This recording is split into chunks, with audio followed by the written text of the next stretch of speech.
ప్రియమైన దేవుని పిల్లలారా, ఈ రోజు యేసు ప్రభువు నీతో మాట్లాడుతున్నారు. నీ హృదయంలో చాలా కోరికలు ఉన్నాయి. కొన్ని కలలు ఇంకా నెరవేరలేదు. అందుకే నీవు ఇలా అనుకుంటున్నావు, నా ఆలోచనలు ఎప్పుడైనా సఫలమవుతాయా?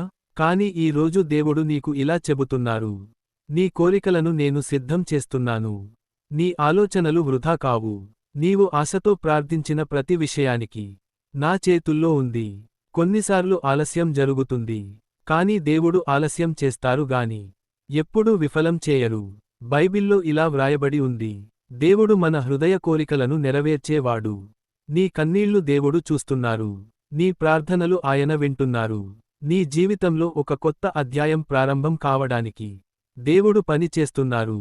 ఈ రోజు నుండి నీవు భయపడవద్దు. నీవు కోల్పోయినది కంటే దేవుడు నీకు ఇచ్చేది ఎక్కువగా ఉంటుంది. నీ ఆలోచనలు, నీ కలలు, నీ కోరికలు దేవుని చేతిలో ఉన్నాయి. ఇప్పుడు దేవుడు ఇలా చెబుతున్నారు, నీ కోరికలను నేను సిద్ధం చేస్తున్నాను. నీ ఆలోచనలు సఫలమవుతాయి. నీ జీవితంలో ఆశీర్వాదం రాబోతుంది.